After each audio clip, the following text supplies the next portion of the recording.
안녕하세요. 오늘도 사연 살롱을 찾아주셔서 감사합니다. 저는 최악의 시어머니 때문에 남편이랑 이혼한 30대 후반 여성입니다. 그리고 저는 2년 전에 친정엄마가 돌아가시고 곧이어 이혼하게 된 돌싱인데요. 제가 이혼하게 된 배경에는 악질 시어머니가 있었어요. 처음부터 저를 마음에 들어하지 않았던 시어머니셨는데 그때 그냥 결혼을 하지 말걸. 굉장히 오랫동안 후회하고 살았네요. 하지만 그때는 남편을 너무나도 사랑했고 남편을 믿었기에 결혼을 그만두지 못했는데 제가 제 무덤을 팠죠. 당시에는 남편 없이는 정말 한시도 못 살 것 같았거든요.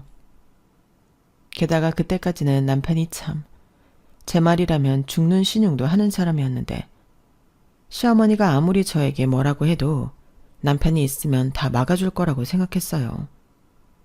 네, 당시 저는 너무 순진하다 못해 한심했어요. 지금 돌이켜보면 문제의 시작은 상견례 때부터였는데 상견례 전 보통 시댁에 인사를 가잖아요. 지금도 조금은 억울한 게 그때는 시어머니가 그런 조짐을 저에게 전혀 보이지 않으셨어요.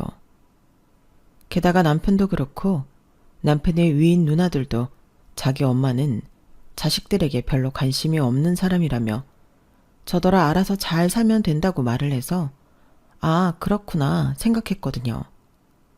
이왕이면 극성인 부모보다는 조금 무관심 부모가 더 좋다고 생각했어요. 그런데 이렇게 상견례 때 180도 다른 모습을 보여줄 거라고는 상상도 하지 못했죠. 참고로 저는 이혼 가정에서 자랐어요. 물론 시부모님도 이미 그 사실을 다 알고 계셨죠. 그런데 상견례 때 저희 엄마를 본 시어머니는 제가 집에 방문했을 때와는 다르게 저희 엄마를 불편하게 만들었는데요. 시어머니는 같은 여자면서 저희 엄마가 남편도 없이 힘들게 산다고 은근히 무시하셨어요. 자기 나이의 여자들은 그저 남편 그늘에서 편하게 사는 게 좋은 팔자라나요? 그런데 사람의 앞날은 아무도 모른다고 제가 결혼 후 시아버님이 중풍으로 갑자기 쓰러지셨어요. 정말 거짓말처럼 그날 이후부터 거동이 힘들어지셔서 수발을 받아야만 하셨는데 그러니 막말로 병수발 들어야 하는 남편이 있는 것보다는 남편 자체가 없는 저희 엄마 팔자가 훨씬 좋았죠. 하지만 시어머니는 당신의 앞날도 모르고 제가 아빠 없이 자라서 걱정이 많다는 등 선을 넘으셨어요. 아우, 이런 말 어떻게 생각하실지 모르겠지만 저희 아들이요. 어디에 내놔도 빠지지 않는 아들입니다. 제 주변에서도 사위 삼고 싶다는 사람들이 수두룩이에요. 그중에는 조건 좋은 아가씨들도 많은데 우리 아들이 수영이 아니면 안 된다고 고집을 부리니까 저도 어쩔 수 없이 두 손 두 발 다 들었어요. 자식 이기는 부모 없잖아요. 제가 지고 들어가야지 어쩌겠습니까? 뭐 수영이만 놓고 보면 아무 문제 없는 거 잘 알지만 그래도 이왕이면 부모 다 있는 집에서 자랐으면 얼마나 좋아요. 이렇게 첫 대면에 무례한 말을 서슴없이 시작하니 거기 있는 시어머니를 뺀 모두가 경악하듯 놀랐는데 그때 남편이 참 어쩔 줄 몰라 하며 저희 엄마 눈치를 살피더라고요. 그리고 당신 아들의 시선을 느꼈는지 시어머니는 또 심기가 불편한 듯 남편 손을 지그시 잡았는데 솔직히 그때 멘붕이 왔어요. 저런 시어머니면 아무리 남편을 사랑해도 힘들 것 같았거든요. 그리고 저는 엄마한테 미안한 마음에 냉수만 연거푸 마셔댔는데요. 그러자 자존심 빼면 시체인 저희 엄마는 언제 당황했냐는 듯 표정을 가다듬고 차분하게 이렇게 말씀하셨어요. 상진이 어머님은 그렇게 생각하시는군요. 이해합니다. 부모 마음 똑같지는 않아도 다 비슷비슷하죠. 그런데 집집마다 다 사정이 있는 거잖아요. 저 비록 이혼해서 우리 딸 혼자 키웠지만 부족함 없이 잘 키웠다 자부합니다. 그러니 저희 딸 예쁘게 봐주세요. 예쁘게 보는 거야. 수영이 하기 나름이죠. 제가 뭐 일부러 나쁘게 볼 게 있나요? 그랬으면 이 자리도 안 나왔습니다. 안 그래요, 여보? 이제 그만 좀 해. 여기까지 나와서 왜 쓸데없는 소리를 하는 거야? 사돈이랑 수영이 기분 나쁘게. 허락하기로 했으면 끝이지. 사돈, 죄송합니다. 저희 한 사람이 집에서만 있는 사람이라 생각이 짧아요. 기분 상하셨다면 제가 대신 사과드리겠습니다. 어머, 여보, 지금 뭐 하는 거야? 아니, 왜 당신이 사과를 해? 내가 뭘 잘못했다고. 그리고 우리는 남자 쪽 부모야? 숙이고 들어갈 필요가 없다고. 조용히 안 해? 창피한 줄 알아야지. 사돈, 이런 얘기까지 굳이 할 필요는 없지만 저희가 딸들 결혼을 먼저 시켰어요. 그때 이 사람이 은근히 딸 부모라고 마음고생한 일이 있어서 괜히 그러나 봅니다. 저희 수영이 너무 마음에 듭니다. 지금 보니까 사돈이 똑소리 나게 키우셨네요. 누차 말씀드리지만 걱정하지 않으셔도 됩니다. 이 사람 단속 제가 잘할게요.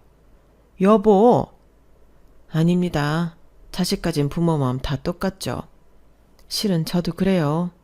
이왕이면 우리 딸 고생시키지 않을 집에 시집 보내고 싶은 마음이 저라고 왜 없겠어요? 저기, 그 말씀은 듣기가 좀 그러네요. 그럼 저희 집은 수영이를 고생시킬 집이라는 건가요? 아니요, 그런 뜻이 아니라 저도 제 딸이 예쁨 많이 받고 잘 살았으면 좋겠다는 뜻입니다. 별 뜻은 없어요. 오해는 하지 마시고 우리 애들을 위해서라도 서로 잘 지내보면 어떨까요? 저도 상진이 마음에 쏙 듭니다. 그러시겠죠. 저희 아들이 워낙에 잘났으니까. 연봉도 수영이보다 높고 생긴 거며 집안 배경까지 뭐 하나 빠지나요? 아, 저희 남편 공무원인 건 아시죠? 통영 같은 작은 동네에서 공무원이라고 하면 이거거든요. 시어머니는 아들 자랑도 모자라 남편 자랑에 신이 나서 저희 엄마 앞에서 엄지를 치켜들고 오바를 하셨어요.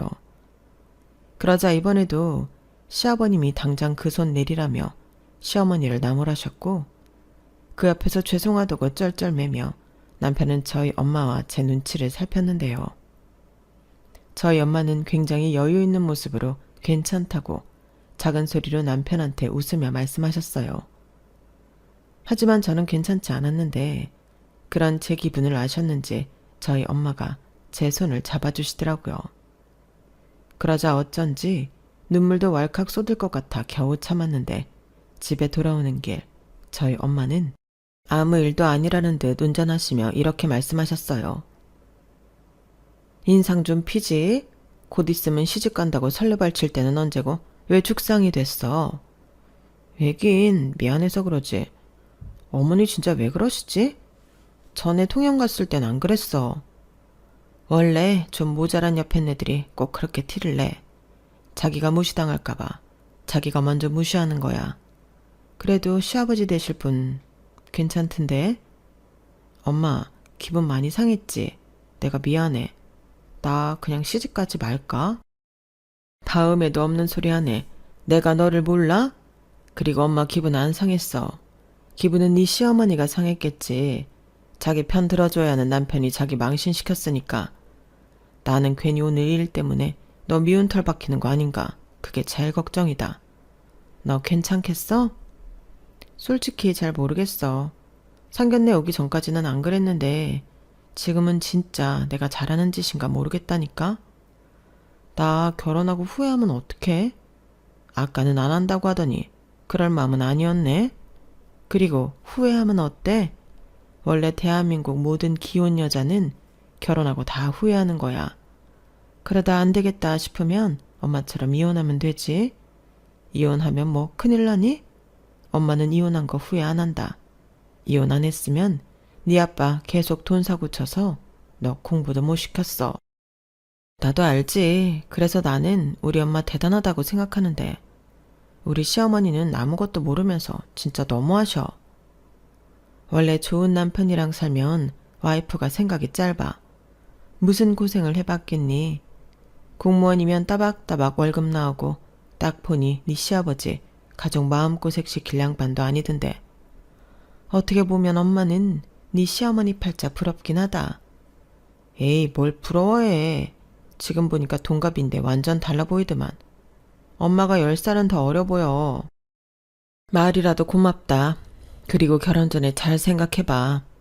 그래도 결혼은 네 인생을 바꾸는 중요한 일이니까 상진이랑도 얘기 잘해보고.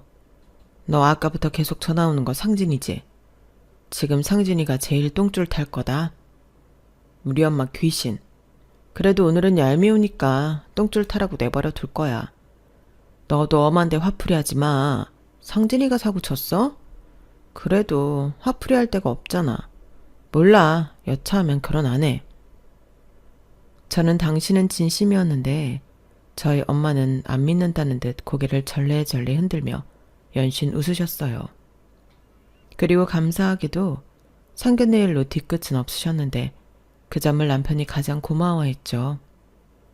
그리고 상견례 사건으로 뒤집어진 시댁은 신우들도 그렇고 난리도 아니었는데요. 사실 그렇기 때문에 결혼을 그대로 진행했어요. 시어머니는 유별날 수 있지만 다른 가족들이 있으니 괜찮다고 생각했죠. 가만 보면 시어머니는 딸들을 은근히 무서워했는데 제가 봐도 신우 둘이 보통은 아니었어요. 그래서인지 남편도 자기 엄마보다는 신우들을 더 무서워했는데 그때 알았죠. 시댁에 갔을 때는 아무 문제가 없던 이유 역시 신우들 때문이었다는 걸요. 그리고 상견례 이후 남편은 혹여 제가 결혼 못한다고 할까 제 눈치는 물론이고 저희 엄마한테까지 찾아가 죄송하다고 빌었는데요. 솔직히 남편은 아무런 잘못이 없었기에 그 모습이 불쌍해 보였어요. 아무래도 그때는 제 마음이 사랑으로 가득 차 있을 때였으니 말은 그렇게 했어도 모질게 하지 못했는데 남편이 계속 저에게 이렇게 말했어요. 자기야, 걱정하지 마. 자기는 내가 지킨다니까. 우리 엄마 괜히 그러는 거야. 장모님이 동갑인데 세련되고 능력도 있어 보여서 심술 난 거야. 내가 말했잖아. 우리 엄마 나한테 관심 1도 없다니까. 며느리 생겼다고 없던 관심이 생기나? 다 그때뿐이지. 못 믿겠으면 누나들한테 물어봐. 내가 전화해 줄까? 라고 하는데 그냥 그때는 용쓰는 남편이 짠해 보이고 남편이 하는 말을 믿고 싶었어요. 그리고 합리적인 생각으로 어차피 시댁은 멀리 있으니까 시어머니와 부딪히면 뭐 얼마나 부딪힐까 그런 생각도 있었는데요. 또 남편 말대로 여차하면 신우들도 있으니까 어떻게든 될 거라고 믿었죠. 남편도 자기 누나들을 의지했지만 저도 그랬거든요. 시어머니보다 더 어른 같고 같은 여자고 며느리니 배라도 많이 해줬는데 상견례 때도 마찬가지였어요. 저희 쪽은 엄마와 저 이렇게 둘만 나가는데 자기들은 5이나 되지 않냐고 저희 쪽을 신경 써줬는데 신우들은 시아버님을 닮은 것 같더라고요. 그리고 저는 남편도 시어머니보다는 시아버님을 닮았다고 생각했는데 그건 아니었어요. 남편 말을 믿고 한 결혼은 제 생각과는 조금 달랐거든요. 일단 시댁과 거리가 있기 때문에 결혼 초 크게 부딪힐 일은 없을 거라고 생각한 것 자체부터 엇나갔는데요. 시어머니는 걸핏하면 저에게 전화해 정말 쓸데없는 잔소리를 하셨어요. 나중에는 잔소리를 하기 위해 어떻게 해서든 꼬투리를 잡으려 하는 것 같았는데 예를 들면 이런 거였거든요. 원래 학교 다닐 때도 아침은 안 먹고 다녔다는 남편이었는데 남편 아침상을 왜 안 차려주냐고 저한테 뭐라고 하시더라고요. 그리고 그놈의 밥에는 한이라도 맺힌 건지 전날 저녁상엔 뭘 차렸는지 사소한 것까지 꼬치꼬치 캐물으셨는데 너무 피곤했죠. 처음엔 저도 며느리 된 지 얼마 되지 않았으니 어려운 마음에 하나하나 공손하게 대응해드렸지만 그게 지속적으로 이어지니까 시어머니 전화만 올려도 경기가 날 지경이었어요. 그래서 남편한테 너무 힘들다고 얘기했고 남편이 난리를 쳐서 밥 문제로는 더 이상 잔소리를 듣지 않게 되었는데 어디 시어머니가 며느리 꼬투리 잡을 게 바뿐이겠어요. 그러다 제가 오전 회의에 들어갔다가 4시간 만에 나온 날이 있었는데 글쎄 시어머니로부터 부재중 전화가 99통이나 와 있더라고요. 깜짝 놀랐죠. 저는 시댁에 무슨 일이 생긴 줄 알았다니까요. 어머니, 무슨 일 있으세요? 전화가 99통이나 와 있어서 깜짝 놀랐어요. 너도 놀랐니? 나도 놀랐다. 아니 어떻게 시어머니가 99통이나 전화를 하는데 며느리가 한 통도 안 받을 수가 있니? 내가 정말 오기가 생겨서 계속 전화했다. 네? 그럼 무슨 일이 있는 건 아니고 그냥 하신 거예요? 저는 정말 놀랐어요. 그러게 왜 전화를 안 받아? 내가 얼마나 애가 탔는 줄 알아? 너 정말 우리한테 큰일이라도 있었으면 어쩔 뻔했어. 너 솔직히 말해. 일부러 안 받은 거 아니야?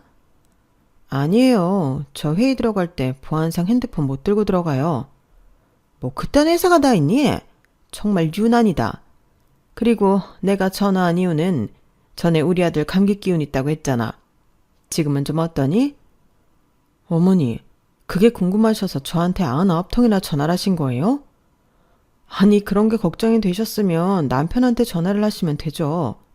왜 굳이 저한테? 너는 내가 큰일이 있어야만 전화를 할 수 있는 사람이냐? 그리고 우리 아들은 일하느라 바쁘잖아. 바쁜 애한테 어떻게 전화를 하니? 저도 똑같이 일하고 바빠요. 그리고 회의 들어가면 언제 끝날지도 모르고 저희는 회의하는 게 업무의 절반이에요. 그러니까 다음부터는 99통 그거 생각하고 전화 꼭 받아. 그냥 전화 안 받으면 며느리가 바쁘구나 생각해 주시면 안 될까요? 뭐라고? 너 지금 직장 다닌다고 유세 떠냐? 뭐 대단한 일 한다고? 나 참 꼴 사나워서. 아무튼 우리 아들 감기 기운은 어떤데? 약 먹고 자서 그런지 아침에는 좋아 보였어요. 그리고 제가 아플 것 같으면 중간에라도 병원 다녀오라고 했는데 병원에 갔다 온지는 모르겠네요. 너는 말로만 네 남편을 챙기냐? 걔가 어릴 때부터 아파도 병원에를 안 가는 애였어. 데리고 다녀야 한다고. 무슨 어린애도 아니고 자기가 살만하니까 그랬겠죠. 어머니, 저 바빠서 그런데 앞으로 그이한테 궁금한 건 그이한테 물어보세요. 그게 정확하고 빠르잖아요. 너는 내가 아까 한 말을 뭘로 들은 거야? 그리고 너 지금 내 전화가 귀찮다는 거지? 이게 며느리가 돼서 빠져서는 너 안 되겠다. 주말에 우리 집에 내려와라. 나 분명히 말했다. 내가 이참에 며느리 정신교육을 제대로 시켜야지. 시어머니는 무슨 며느리 군기를 그렇게 잡겠다고 걸핏하면 가까운 거리도 아닌 집에 내려오라고 엄포를 내리셨어요. 그러면 저는 집에 가서 남편에게 똑같이 얘기하며 통영집에 가야 한다고 울상을 짓고는 했는데요. 남편은 주말이면 쉬고 싶지 통영집을 어떻게 다녀오냐고 자기 엄마한테 곧장 전화를 해줬죠. 그러면 시어머니는 당신 아들인데도 쩔쩔매며 피곤하면 오지 않아도 된다고 말을 바꾸셨는데 그러고는 주말이 끝나면 저에게 전화해서 내가 언제 우리 아들이랑 같이 오라고 했어? 너만 오라고. 이게 진짜 눈치가 없는 거야? 아니면 일부러 그러는 거야? 여우 같은 것 하며 두 얼굴을 보이셨는데 이게 결혼하고 1년도 되지 않았을 때라 너무 힘들었어요.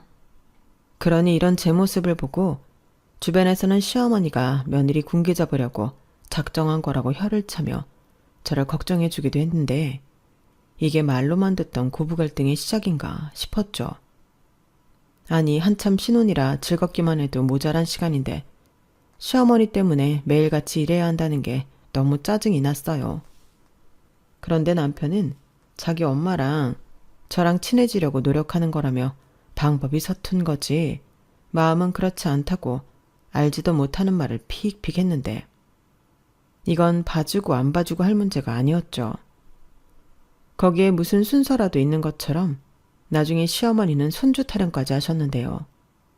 그러면서 듣기도 민망한 질문들을 서슴없이 하셨어요. 여기에 다 쓰기도 너무 민망해서 못 쓰겠는데 세상 천지 어느 시어머니가 아들 며느리 밤일까지 궁금하냔 말이죠. 그래서 그때는 도저히 못 참겠어서 제발 그만 좀 하시라고 살짝 짜증을 냈는데 솔직히 저도 모르게 나간 반응이라 저 역시도 살짝 당황했어요. 그런데 시어머니도 마찬가지셨는지 그때는 아무 말씀도 못하시다 이내 벼락처럼 노발대발하시며 역정을 내셨는데 급기야 친정엄마 얘기까지 하시더군요. 왜 뻔한 레파토리 있잖아요. 너는 니네 엄마한테 그렇게 하라고 배웠냐 그런 말들이었어요. 그리고 그 말을 들었을 때는 저도 더 이상은 참을 수가 없었는데요. 아니, 참으면 안 되겠다는 생각이 들었죠. 어느 자식이 자기 부모 욕을 하는데 가만히 있겠어요.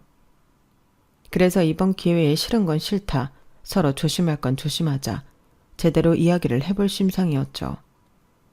그런데 그건 제가 잘못 생각한 거였어요. 시어머니는 대화가 통하는 사람이 아니라는 걸 제가 몰랐던 거죠.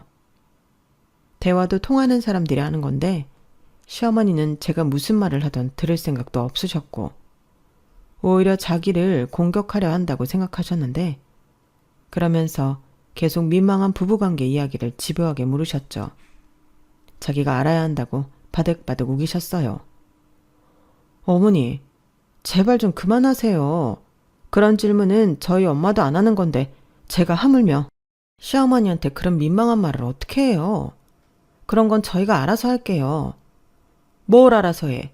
그리고 이게 왜 이상해? 부모가 궁금해만 물어볼 수도 있는 거지. 니네 엄마가 안 물어본다고 나까지 물어보지 말라는 거야? 이게 정말 위아래도 없네. 누가 들으면 네가 상전인 줄 알겠어. 너는 네 엄마가 어른한테 그러라고 가르쳤어? 어디 감히 며느리가 시어머니한테 대들어. 지금도 그래. 알아서 한다고? 그럼 뭐 나는 묻지도 말고 관심갖지도 말라는 거야? 어머니, 정말 이러실 거예요? 저도 많이 참았어요. 그런데 이렇게 일일이 간섭하시니까 제가 너무 힘들어서 말씀드리는 거잖아요. 그런데 여기에 왜 저희 엄마 얘기가 나와요? 어머니도 딸이 둘이나 있는데 그런 말씀은 조심해 주셔야 하는 거 아닌가요? 훅 끼고 있네. 내가 네 엄마랑 같은 군번이니? 나는 남편도 있고 정상적인 가정에서 우리 애들 상식적으로 잘 키웠어. 사돈들도 나처럼 경우 바른 사돈 없다고 칭찬이 반반한데 뭐? 조심을 해? 네가 아주 내가 우습구나. 그런 게 아니고 제가 너무 힘들어서 그래요. 잘못한 것도 없는데 어머니는 저한테 맨날 화를 내시니까 제가 동네 북도 아니고요. 어머니는 그렇게 제가 싫으세요? 그래, 나는 아직까지 네가 참 별로다. 내 아들이 좋아한다고 하니까 어쩔 수 없이 허락했는데 네가 뭐 내세울 게 있니? 그렇다고 시집 올 때 예단을 제대로 해오기로 했어. 나 말은 안 했어도 서운한 거 많다? 그걸 왜 저한테 그러세요? 그이랑 반반 결혼하기로 했고 그이가 말씀드렸을 때는 알겠다고 하셨잖아요. 그렇게 따지면 저희 쪽도 똑같은데 이게 남자 쪽이랑 여자 쪽이랑 같은 거냐고. 내가 말은 안 했어도 네가 알아서 내 선물은 챙겼어야지. 다른 집 며느리들은 명품 가방도 해주고 안마의자도 해주고 또 어떤 집 사돈은 시아버지 차도 바꿔줬다는데 너는 내 금쪽 같은 아들 꽁으로 낚아챘잖아. 제가 또 언제 그랬다고. 그러면 그때 분명히 말씀하시지 그러셨어요. 그때는 아무런 말씀도 안 하시고 저한테만 이렇게 뒤끝을 보이시면 저더러 뭘 어쩌라고요. 그럼 제가 어머니 명품 가방 사드리고 저희 엄마가 차라도 사드려야 한다는 말씀이세요? 그래. 아니, 비슷하게 하려는 신용이라도 해야지. 반반 결혼한다고 정말 입을 싹 닫는 법이 어딨냐고. 내가 동네 창피해서 얼굴을 못 들고 다녀. 저는 시어머니가 왜 그렇게 저를 못 잡아먹어 안달인지 그제서야 이유를 알게 되었어요. 그리고 그 이유를 알게 된 후 시어머니가 더욱 싫어졌는데요.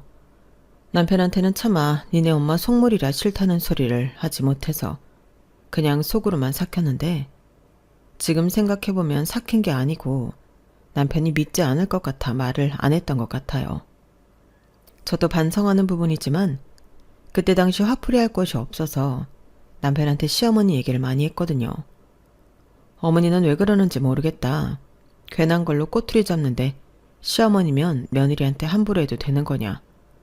뭐 이런 식으로 제 답답한 마음으로 표현했는데 좋은 소리도 한두 번이지. 남편은 어느 순간부터 그런 얘기를 피하려 했어요. 자기 엄마가 그 정도로 최악은 아니라고 말하면서요. 그러니 괜히 저만 이상한 사람이 될 것 같아 말을 안 하게 되었는데 그래서 시어머니에게 걸려오는 전화도 일부러 받지 않았어요. 열받았다고 통영에서 서울까지 올라오실 것도 아니니 그냥 안 받는 게 속 편하더라고요. 그리고 중요한 일은 남편한테 하시겠지 그런 생각도 있었는데요. 일단 그러거나 말거나 저는 시어머니의 말을 생각하면 생각할수록 너무 열받았죠. 제가 알기로 시어머니는 시누이 2병 시집 보낼 때 딱히 뭘 해줬다는 말을 못 들었는데 자기는 한 적도 없는 걸 저한테 안 해왔다고 저리 땡깡을 피우신다는 게 너무 말이 안 된다고 생각했어요. 그렇게 저는 시어머니의 속셈을 다 알아버렸고 시어머니와 잘 지낼 마음이 아예 사라져 버렸는데요. 원래 오는 말이 고와야 가는 말도 고운데 저 싫다는 사람한테 잘 보이려 노력할 필요가 없잖아요. 그리고 그때까지는 시어머니가 남편한테는 꼼짝도 못하고 할 말도 제대로 못하시니 무서운 것도 없었는데요. 그때까진 저도 남편을 믿었던 마음이 컸었죠. 내 남편이 내 편 들지 애도 아니고 찌질하게 자기 엄마 편을 들까? 저도 자신만만했는데 완전히 믿는 도끼에 발등을 찍혔어요. 시간이 지나면 지날수록 아들은 효자가 된다고 하더니 제 남편도 별 수 없더라고요. 그렇게 남편은 점점 제가 시댁에 잘하려 하지 않는 것 같다고 서운한 티를 내기 시작했는데 곧이어 시아버님이 쓰러졌을 때는 아예 대놓고 저더러 통영집을 자주 드나들며 시어머니를 도와주라고 하더라고요. 아니 하고 싶으면 아들인 자기가 하면 될 일을 저를 왜 시키나요? 그리고 시어머니도 근처에 딸이 있는데도 저만 불러서 시아버지 간병을 하라고 했는데 자기는 너무 힘들다며 신우집에 며칠 가 있고 싶다 하시더라고요. 정말 그 말을 들었을 때는 경악을 하고 말았는데 그럼 저더러 시아버님 씻는 것도 다 해드리라는 소리잖아요. 친아빠도 아니고 시아버지를. 저는 단번에 싫다고 했어요. 그러자 그때는 믿었던 신우들도 저에게 등을 돌리는 것 같았는데요. 남편도 며느리 도리 안 한다고 저를 비난하고 저는 점점 나쁜 며느리로 내몰렸어요. 솔직히 시어머니가 계시면 도와드릴 수는 있는데 전적으로 저보고 하라고 하니 저는 할 자신이 없었거든요. 그래서 비용을 남편이랑 같이 부담할 테니 간병인을 쓰자고 최대한 좋게 말씀을 드렸는데 시어머니는 왜 며느리가 있는데 남의 손을 빌리냐고 자기는 그러고 싶지 않다고 쌩 고집을 부리셨어요. 그리고 자기 딸들은 출가 외인이라 아버지 병간호를 시킬 수 없다는 등 말도 안 되는 소리를 하셨는데 그때 남편이 회사를 그만뒀다고 폭탄 선언을 하더라고요. 그러면서 사업을 할 거라고 이미 구상도 다 마쳤다며 미친 소리를 하기 시작했는데 남편이 다니던 회사가 꽤나 연봉도 높고 안정적인 곳이라 저는 평생 직장이라고 생각해서 그 충격이 더 컸어요.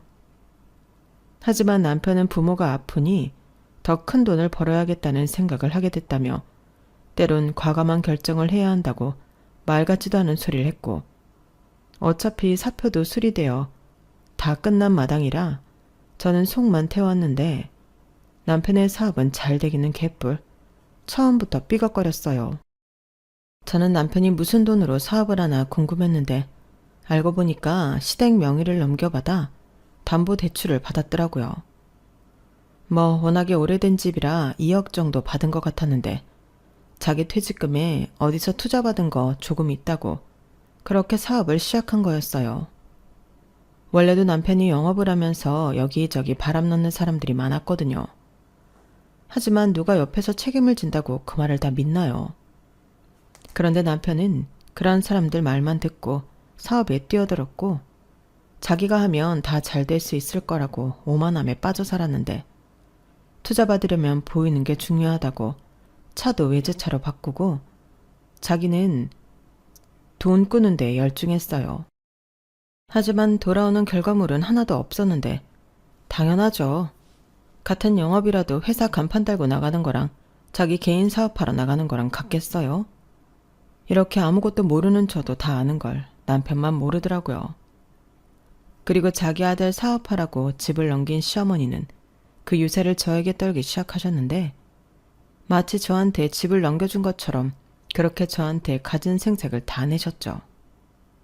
당시 저는 남편한테 뭐 하나 받은 것도 없었는데 억울해서 죽을 뻔했다니까요. 너는 내가 너희 도와주려고 집까지 줬는데 어쩜 너는 나한테 고맙다는 소리 한 번을 하질 않니? 너 이거 우리 딸들이 알면 서운하다 난리나. 그럼 매일같이 감사해서 전화했다고 필요한 거 있냐 굽실거려 하는 거 아니야? 시아버지 병간호도 안 해. 뭘 받아도 고맙다는 소리를 안 해. 너 정말 독하다. 사람이면 그러면 안 되는 거지. 너 이 집이 어떤 집인 줄 알아? 네 시아버지 공무원 생활에서 평생 일궈낸 집이야. 그런 소중한 집을 남겨줬는데 어떻게 입을 싹딱 그려들어? 어머니, 제가 그 집 달라고 하지 않았어요. 그리고 그 집을 저 때문에 명의 옮겨주신 것도 아니잖아요. 그럼 대접은 제가 아니라 남편한테 받으셔야죠. 저는 제 월급으로 먹고 살아요. 막말로 집 대출금도 제가 갖고 있는데요. 그 집이야 네 명이라며. 그럼 네가 네 돈으로 갚는 게 맞지? 그리고 부부는 일심동체 아니야? 네 남편이 멍이를 받아갔어도 다 너랑 잘 먹고 잘 살려고 그러는 건데 너는 모르는 일이라 할 수 있어? 어쩜 어머니 논리는 그래요? 제 명의 집은 제 집이니까 남편이랑 같이 살아도 제가 감당해야 하고, 남편이 자기 사업한다고 시댁 명의가 받아간 건 부부니까 공동 몫이라고요? 말도 안 돼요. 아니, 그러니까 내 말은 감사할 줄 알아야 한다는 소리야. 시어머니는 제가 따져들자 할 말이 없는지 말을 더듬다 대충 얼버무리셨어요. 그리고 서둘러 전화를 끊으셨는데 생각해보면 시어머니의 논리는 항상 그런 식이었죠. 그리고 그렇게 이 돈 저 돈 다 끌어다 사업을 시작한 남편은 이렇다 할 성과도 없이 매일같이 접대한다며 돈만 쓰고 술만 마셨는데요. 이렇게 하는 사업이 잘 될 턱이 없었어요. 아니, 어떤 사고방식을 가진 건지 모르지만 남편은 무슨 접대만 하면 다 되는 줄 알고 있더라고요. 그렇게 남편은 접대를 명목으로 단란주점을 자기 집 드나들듯 하는 것 같았는데 한 번은 밤새 여자를 끼고 놀다 들어와서 저랑 대판 싸운 적도 있었어요. 그때도 남편은 사업 때문에 그런 거라며 참 당당했죠. 자기는 사업한다고 하면 뭐 다 되는 줄 알아? 밤새 여자랑 있었잖아. 내가 거기서 무슨 짓을 했는지 어떻게 알아? 그렇게 남편을 못 믿냐? 나는 떳떳해. 그리고 남자가 사업하다 보면 여자들이랑 밤새 있을 수 있지. 그런 것도 이해를 못 해주면 어떡해? 자기도 사장 사모님 소리 듣고 살려면 감당해야 할 일이야. 사장 사모님 같은 소리 하네. 누가 언제 그런 소리 듣고 싶대. 자기 사업한다고 하고 나가서 놀기만 하잖아. 괜히 헛바람만 잔뜩 들어서. 그리고 이젠 여자 끼고 놀다 들어와서 뭐? 사업을 하다 보면 그렇다고? 누굴 지금 바보로 알아? 그렇게 말할 거면 적어도 나한테 생활비를 따박따박 가져다 주고 말해. 지금 이 집 대출금도 내가 혼자 갚고 있는 거 알지? 또 시작이다. 내가 큰돈 벌려고 이러는 거잖아. 누가 혼자 살겠다고 이래? 계약만 따면 그때부터는 순탄대로 고속도로야. 뭘 알지도 못하면서. 그리고 내가 돈 벌면 그 집 대출금부터 다 갚고 말지. 그거 하나 못 기다려주냐? 나도 다 생각이 있어. 돈 벌어서 자기 호강도 시켜주고 우리 아빠 좋은 시설에 모시고 우리 엄마한테도 집 한 채 턱 사주고 우리 모두 행복할 수 있어. 어느 천년에 요즘 경기 어렵다고 뉴스에서 계속 나오는 거 못 봤어? 아니, 사람이 왜 이렇게 변했는데? 그렇게 잘 다니던 회사를 왜 그만두냐고. 원래 될 놈은 어떤 상황에서도 되는 거야. 나는 될 놈이지. 그리고 회사 생활에서 어느 세월에 성공하냐? 남편은 사업을 시작한 이후 말이 통하지 않는 사람이 되었어요. 그리고 시어머니는 제가 남편 바가지를 긁으면서 나가서 될 일도 안 된다며 무조건 잘한다 잘한다 해줘야 한다고 또 제 속을 긁었는데 남편이 돈만 까먹고 집 담보대출도 못 갚아 그 집을 날릴 것 같자 시어머니는 또 저한테 안달을 내셨어요. 이러다가 집 날리고 자기들 오갈 데도 없어지면 어떡하냐고 징징거리시더라고요. 그래서 전에 바가지 긁지 말라고 하지 않으셨냐. 나는 남편이 밖에서 뭔 짓을 하던 이젠 모른다 했는데 그때는 또 어떻게 부인이 그럴 수가 있냐고 부침개 뒤집듯 또 말씀을 바꾸셨어요. 아니, 한 사람이 현명하게 남편 내조를 해야지. 네가 처음부터 네 남편을 달래고 설득해서 사업을 잘 하도록 했어야 하는 거잖아. 내가 언제 손 놓고 있으랬니? 너 똑똑히 들어. 우리 이 집 넘어가잖아? 그럼 우리는 갈 데가 없어서 서울 니네 집 가야 한다. 그래도 상관없는 거지? 왜 저한테만 그러세요? 언제는 그이가 여자 끼고 놀다 들어와도 사업하는 사람이 그럴 수 있는 거라고 내버려 두라면서요. 그런데 왜 이제 와서 이랬다 저랬다 말을 바꾸시는 건데요? 저도 힘들어요. 될 사업도 아닌 것 같은데 같이 사는 저는 오죽하겠냐고요. 그러게 네가 애를 빨리 가졌어야지. 원래 남자는 그런 동물이야. 책임질 자식이 있으면 밖으로도 안 들고 일도 충실하게 하는데 네가 애를 안 가지니 애가 자꾸 밖으로만 도는 거지. 뭐라고요? 저는 시어머니의 말에 화딱지가 나서 다시는 전화하지 마시라고 하고 전화를 끊었어요. 그리고 시어머니 번호를 차단해버렸는데 제가 무슨 동물도 아니고 남편이 미워 죽겠는데 그게 될 소리냐고요. 그러자 시어머니는 저한테 한 소리 들은 것도 억울하고 또 저랑 연락이 되지 않자 자기 아들한테 전화해서 있는 소리 없는 소리 다 하신 모양이었는데 남편도 시어머니한테 집을 받았기 때문에 싫은 소리도 하지 못하고 자기 엄마 하소연을 들어줘야 했겠죠. 그리고 그 짜증을 저한테 풀기 시작했는데 저더러 며느리 노릇한 게 뭐가 있냐고 시어머니 비위도 못 맞추냐고 자기도 더 이상은 참지 않겠다고 하더군요. 기가 막혔어요. 그래서 그날도 대판 싸우고 남편을 내쫓아 버렸는데요. 어차피 제 명의의 집이고 대출금도 제가 갖고 있으니 나갈 사람은 제가 아니라 남편이잖아요. 그리고 그때 이혼할 생각이라 바로 서류 떼서 준비를 하고 있었는데 그러자 시어머니가 통영에서 서울까지 올라오셔서 노발대발 난리를 피우셨어요. 제가 전화 연결이 되지 않으니 회사로 찾아오셨더라고요. 그러고는 사람도 많은 로비에서 네가 뭔데 내 아들한테 이혼 소리를 하냐고 저더러 숙이고 들어가 빌라고 하셨는데요. 정말 그때는 얼굴이 다 화끈거릴 정도로 창피하고 죽을 맛이었어요. 이게 정말 악질적인 게 시어머니는 처음부터 저를 망신시키려 회사까지 찾아오셨더라고요. 그리고 제가 남편한테 여기 네 엄마 있다고 경찰에 신고하기 전에 얼른 데려가라고 전화를 했더니 그때도 술이 떡이 된 목소리로 신고를 하던지 말던지 마음대로 하라고 했는데 정말 그때는 이혼 직전까지 갔어요. 아니, 이혼을 했어야 했는데 이혼 서류를 받아든 남편이 그제야 현실을 깨달았는지 제가 시키는 건 무조건 한다며 매달리기 시작하더라고요.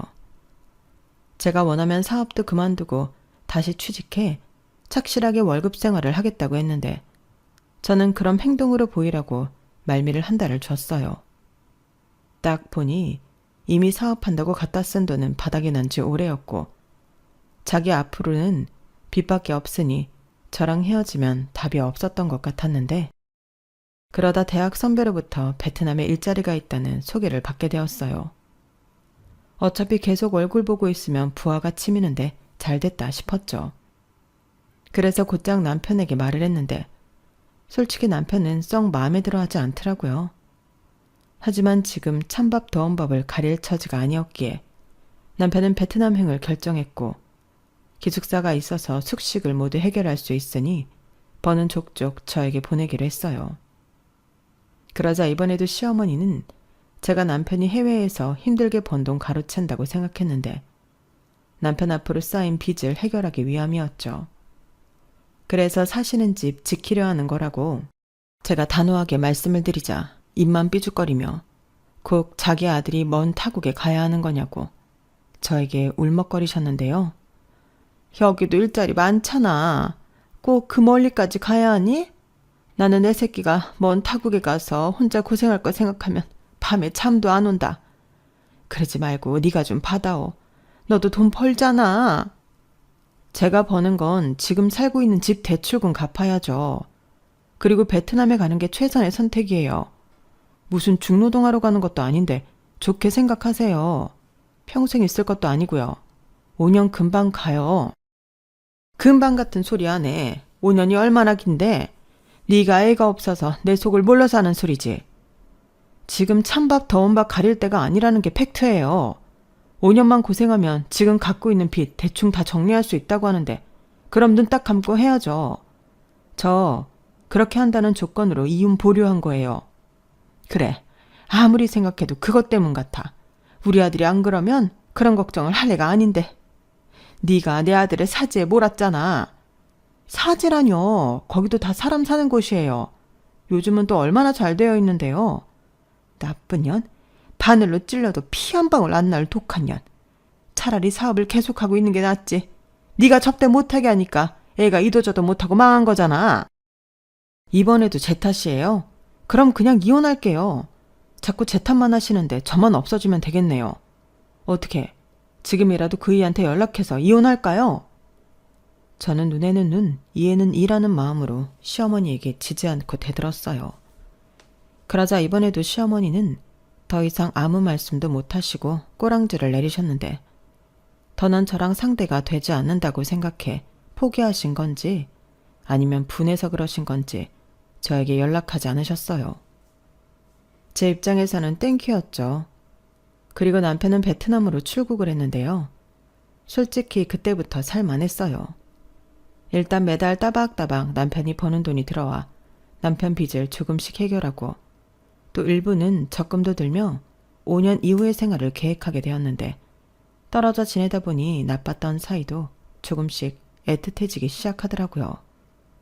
그리고 가끔은 남편이 한국에 남아 2, 3일 정도 같이 있기도 했는데 다시 연애하는 기분도 들고 좋았죠. 하지만 시어머니와 사이는 여전히 나빴는데요. 시어머니는 제가 혼자 있으니 더욱 저를 불신하며 의심하셨어요. 한 번은 저한테 말도 하지 않고 제가 회사에 출근한 사이 저희 집에 오셨는데 남편한테 집 비밀번호를 물어보셨나 보더라고요. 반찬을 들고 왔는데 집에다 넣어주고 가겠다나요? 그렇게 거짓말을 하시고는 집에 들어오셔서 혹시 다른 남자가 저희 집에 드나들지 않았나 그 흔적을 찾아보셨나 본데 제가 그날 퇴근이 빨라서 집에 들어왔다가 깜짝 놀랐죠. 그러자 시어머니도 처음엔 놀라셨다가 이내 뻔뻔하기로 작정을 하셨는지 자기가 검사 차원에서 한번 왔다고 당당하게 말씀하셨는데 기가 막혀서 말이 나오지 않았어요. 들어보니까 요즘 젊은 여자들이 남편 해외 보내놓고 그렇게 바람을 피운다고 하더라. 너는 애도 없으니 마음만 먹으면 더하지. 그래서 무슨 증거라도 찾으셨어요? 내가 말했지 않니? 검사 차원에서 왔다고. 너 이 집에서 뭐라도 나왔으면 내 손에 죽었어. 그게 아니죠. 어머니 지금 저한테 사과하셔야 해요. 아무리 아들네 집이라고 해도 이렇게 허락도 없이 막 들어오셔서 남의 물건 함부로 뒤지셨잖아요. 그리고 증거도 없이 저 의심하신 것도 사과하세요. 사과? 시어머니가 며느리 단돌이 하는데 무슨 사과식이나 하니? 됐다. 나 갈 테니까 너 행동거지 똑바로 해. 알겠어? 시어머니는 자기가 불리할 것 같으니까 서둘러 저희 집을 나가셨어요. 그리고 저는 곧장 비밀번호부터 바꿨는데요. 남편한테도 바꾼 비밀번호는 알려주지 않을 심상이었죠. 남편이 올 때만 다시 예전 번호로 바꿔놓으면 그만이니까요. 그리고 저는 시어머니에게 전화해서 2번 다시 이런 일이 또 생긴다면 그때는 어머니 때문에 아들 이혼당하는 거라고 강하게 얘기했는데요. 시어머니는 저더러 버릇이 없다며 노발대발 하셨지만 저는 전화를 끊어버렸어요. 그리고 몇 달이 지났을까? 말은 안 되는 날벼락 같은 일이 벌어졌는데요. 글쎄 친정엄마가 시한부 선고를 받게 되었죠. 췌장암이었는데 병원에 갔을 때는 이미 손을 쓸 수 없는 지경이라 하셨어요. 이미 온몸에 암이 퍼져 있었고 독한 진통제도 듣지 않아 엄마가 많이 힘들어 하셨는데 의사 선생님이 원래 췌장은 조기 발견이 어렵다고 너무 엄마한테 뭐라 하지 말라고 하시더라고요. 저희 엄마가 혼자 계셔서 그런지 아파도 병원에 안 가고 원래 잘 참으시거든요. 그래서 나중에 이러다 병 키우는 거라고 나이 먹었으면 조금만 아파도 병원에 가야 한다고 잔소리를 했는데 저는 그때도 엄마가 아픈데 저한테 말도 하지 않고 참고 버티다 이 지경이 됐다고 생각했죠. 그래서 속상한 마음에 엄마한테 뭐라고 했었는데 그걸 의사 선생님이 들으셨나 봐요. 그리고 엄마도 충격이 심하셨는지 한동안은 아무 말씀도 하지 않고 한숨만 쉬셨는데 아무래도 제가 엄마 옆을 지켜야 할 것 같더라고요. 그래서 남편에게 연락해 상황을 이야기했고 회사를 그만둬야 할 것 같아 당분간은 남편이 보내주는 돈으로 생활비와 병원비를 좀 쓰겠다고 했는데 남편은 알겠다고 하더라고요. 처음엔 남편이 자기 엄마처럼 말도 안 되는 소리를 하면 어쩌나 걱정했는데 의외로 남편은 저희 엄마를 걱정하며 그러라고 하더라고요. 그때는 정말 남편에게 고마웠죠. 그렇게 시작한 간병 생활이었는데요. 남편에게 연락을 받았는지 시어머니가 난리가 났어요. 제가 시어머니 전화를 받지 않자 신호전화로 저에게 전화를 거셨더라고요. 그리고 저희 엄마 아프신데 부모 차별하는 거냐고 핸드폰 너머 다 들리게 소리를 치셨는데요. 정말 민망하고 화가 나서 참느라 죽는 줄 알았어요. 너는 말이야, 내가 네 시아버지 병간호 좀 하라고 그렇게 얘기했는데 싫다고 단박에 거절하더니 친정엄마 아프다고 회사를 그만뒀어? 그럼 병원비는 누구 돈으로 내? 설마 너네 아들이 먼 타국에서 번 돈으로 네 엄마 병원비 내려고 하냐? 이 요망한 것? 어머니, 오해가 있으신가 본데 저희 엄마 보험 있어요. 다 환급 받을 돈이라고요. 환급 같은 소리 안 해. 너 내 말 똑똑히 들어. 내 아들이 번 돈으로 네 엄마 병원비 한 푼이라도 내기만 해봐. 너 진짜 내가 가만 안 둘 거야? 진짜 너무하시네요. 아버님이랑 저희 엄마가 같아요. 아버님은 옆에 어머니도 있고 아가씨들이 있는데 저희 엄마는 저밖에 없잖아요. 그리고 저희 엄마, 저는 차마 살 날이 얼마나 남았겠냐고, 그동안만 옆에 있고 싶은 건데 그걸 이해 못 해주시는 거냐고 말하고 싶었지만 그 말을 하지 못했어요. 저희 엄마가 옆에 계시기도 했고 그런 말들을 제 입으로 하고 싶지 않아 입을 꾹 닫았는데 시어머니는 왜 말을 하다 마냐며 저더러 간병할 필요 없이 저희 엄마 살던 집을 팔아 그 돈으로 간병인을 쓰라고 하셨어요. 그래서 더는 말하기도 싫고 짜증나서 제가 알아서 하겠다고 전화를 끊었는데 계속 전화가 신호번호로 울리더군요. 하는 수 없이 저는 핸드폰을 꺼버렸어요. 그리고 한참 뒤 남편한테 뭐하러 통영집에 이야기했냐 따졌더니 자기는 사돈 괜찮으시냐고 안부 전화 좀 하시라고 얘기한 건데 이렇게 될 줄 몰랐다며 미안하다고 했는데요. 남편의 의도가 나쁜 게 아니라는 걸 알았기에 더는 따지지 않았어요. 원래 그래 먹은 양반이 시어머니인 걸 어쩌겠나. 거의 해탈의 지경까지 이르게 되더라고요.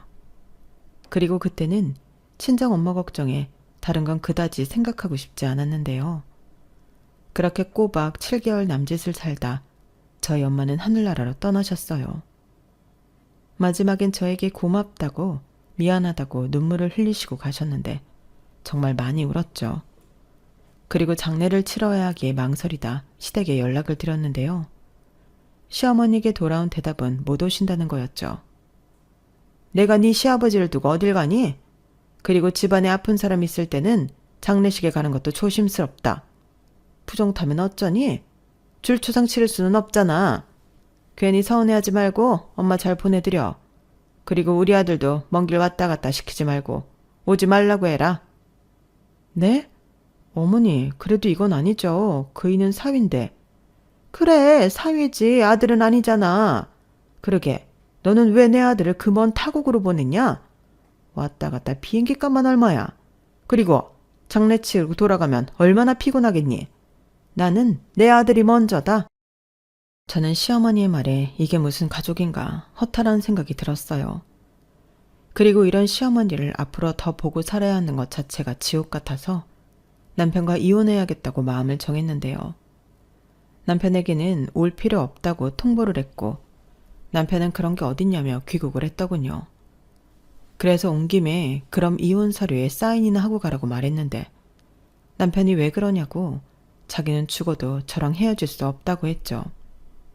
하지만 이젠 남편이 아닌 시어머니 때문에 하는 이혼이라 저는 굽힐 생각이 없었는데요. 남편은 짐작은 했다는 듯 한숨을 깊게 내쉬었어요. 그러고는 자기가 자기 집이랑 연을 끊으면 되겠냐고 물었는데 저는 그것도 싫더라고요.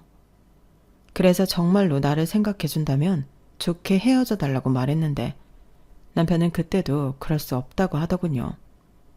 그러면서 계속 제 눈치만 살폈어요.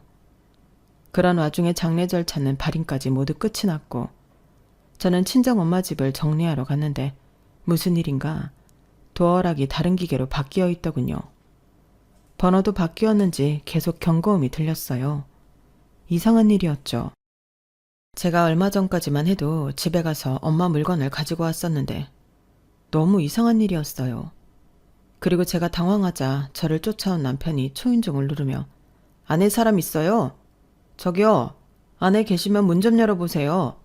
라고 했는데 기가 막히게도 현관문이 열리더니 시어머니 얼굴이 보이더군요. 어머 아들, 우리 아들이 어떻게 여기에 있어? 엄마야말로 장모님 집에 왜 있어? 설마 여기 도어락 엄마가 바꾼 거야? 그게... 아유, 천천히 얘기하려고 했는데 너는 그렇게 네 엄마 불쌍하다고 노래를 하더니 장례 끝나자마자 집에 오니? 휴난스럽다. 뭐예요? 왜 어머니가 주인도 없는 저희 엄마 집에 있는 건데요? 나는 그냥 정리 좀 하려고 왔다. 너한테 얘기하면 또 굼떠서 시간만 오래 걸릴 것 같아서 내가 후딱 하려고 왔지. 짐을 정리한다고요? 왜요? 왜 어머니가 저희 엄마 짐을 정리해요? 아니 말이 되는 소리라세요. 말이 왜 안 돼? 너 내 아들이 번 돈으로 네 엄마 병원비 냈잖아.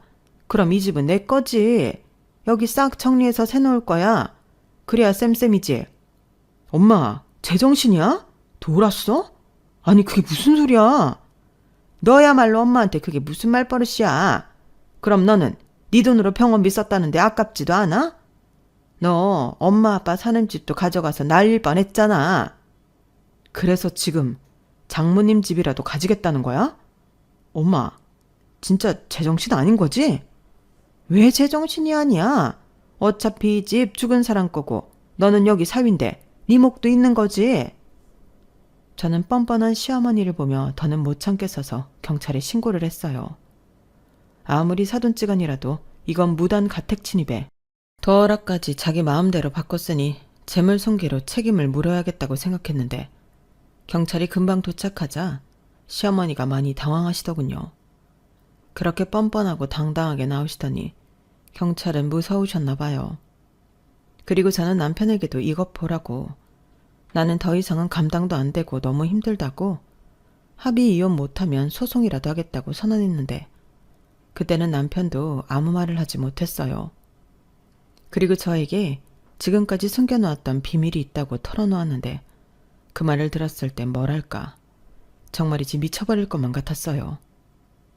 내가 일부러 속인 건 아니고 장모님이 자기한테는 말하지 말라고 하셨어. 그래도 그렇지. 사업자금은 우리 엄마한테도 빌렸으면 똑바로 했어야지. 매달 갚고 있었어. 최근까지도 따로 갚고 있었다고. 그리고 내가 가져온 통역집 명의도 장모님한테 넘겼어. 내가 그 빚은 갖고 있지만 여차해서 못 갚으면 그 집이라도 드리려고. 빚밖에 없는 집 줘서 뭐하게? 정말 뻔뻔하다. 아니, 이젠 무섭다. 사람들이 어떻게 그래? 미안해. 나는 내가 베트남에 가 있으면 우리 엄마가 자기한테 안 그럴 줄 알았어. 내가 생각이 짧았다. 우리 엄마한테도 얘기할게. 자기한테 그러면 안 되는 거라고. 됐어. 그런 말이 통했으면 지금까지 저러지도 않아. 잘됐다. 그럼 통영집은 우리 엄마 거네. 맞지? 설마 이 지경까지 와놓고 나 이혼 소송 해야 해? 자기한테 유리할 거 하나도 없는 거 알지? 양심이 조금이라도 있으면, 아니, 우리 엄마한테 조금이라도 미안한 마음 있으면 자기가 가진 거 다 내놓고 내 인생에서 꺼져. 저는 감정이 치우쳐 남편에게 소리를 질렀어요. 그러자 경찰 앞에서 우물쭈물하던 시어머니가 득달같이 달려와 제 머리채를 잡고 어디서 자기 아들한테 소리를 지르냐고 눈이 뒤집혀 달려들었는데 남편이 말리고 경찰이 말리고 결국 저는 시어머니를 폭행죄까지 더해서 고소를 진행했어요. 그리고 이혼을 하면서 남편한테는 현재 있는 모든 재산을 받기로 했고 통영집은 저희 엄마 명의이니 시부모님을 나가시라는 통보했는데 시어머니가 그것까지는 몰랐는지 나중에 아시고는 빌고 사정하고 난리도 아니었죠. 그때는 신우들도 저에게 아픈 시아버지를 생각해 봐주면 안 되겠냐고 했는데 저는 단호하게 안 된다고 거절했어요. 이번 기회에 어떡하든 작은 연결고리 하나라도 다 없애버리고 싶은 마음이었는데 그래도 너무 매정하게 구는 건 마음이 아파서 시아버님 계실 시설 비용은 신우들에게 따로 넘겼죠. 그리고 남편이 벌어오는 돈에서 매달 양호시설 이용료를 내기로 했는데요. 이렇듯 남편은 먼 타국에서 돈 벌어 빚 갚고 자기 아버지 병간호비 되며 살게 되었어요. 시어머니는 오갈 곳이 없어져 신우집에 번갈아가며 지내나 보던데 사위 눈치를 보느라 힘든 생활을 하고 있나 보더라고요. 그리고 신우들의 시댁에서도 친정엄마 다른 곳으로 보내라는 소리를 듣나 보던데 한 번은 큰 신우에게 연락이 왔더라고요. 월세를 줄 테니 그냥 통영집을 임대라도 하면 어떻겠냐고요. 저는 싫다고 했어요. 다른 사람은 몰라도 시어머니의 편의는 봐드리고 싶지 않았거든요. 그리고 헐값이었는데 통영집을 정리해버렸죠. 그리고 신혼집으로 썼던 집도 정리해서 대출금도 털어버렸는데 저는 지금 친정엄마가 혼자 사시던 집에서 살고 있어요. 아직은 엄마의 흔적과 채취가 남아있어서 2년이 지난 지금도 울컥할 때가 있는데 저는 엄마가 그러했듯이 이 집에서 혼자 열심히 살아갈 생각입니다. 주변에서는 애도 없고 나이도 아직 어리니 지금 당장은 아니더라도 나중에 좋은 남자를 만나 새 출발을 하는 게 어떠냐고 하는데 사실 그러고 싶은 마음도 없어요. 사람이 사람한테 하도 당하면 질려버리는 건지 저는 그냥 혼자가 편한데요. 외롭다는 건 문제가 되지 않더라고요. 오히려 혼자 조용히 엄마를 추모하고 기억하고 그리워하는 게 저에겐 힐링인데 부디 엄마가 하늘나라에서는 아프지 않고 걱정 없이 행복하셨으면 좋겠습니다.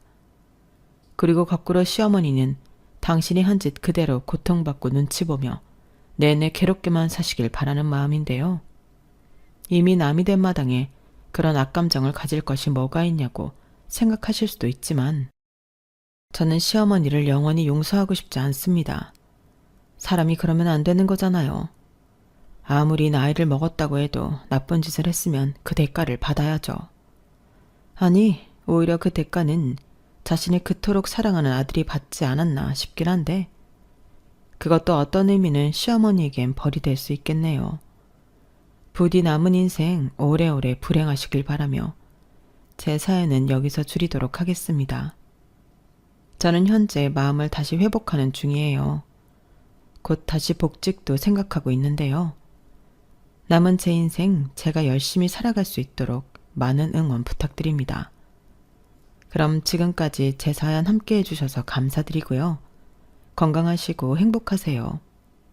이 세상에 좋은 사람들이 나쁜 사람들보다 더 많이 존재하길 소망하며 안녕히 계세요. 여러분, 사연 댓글에 응원과 현명한 조언 부탁드려요. 좋아요와 구독은 저에게 큰 힘이 됩니다. 오늘도 좋은 일 가득하세요.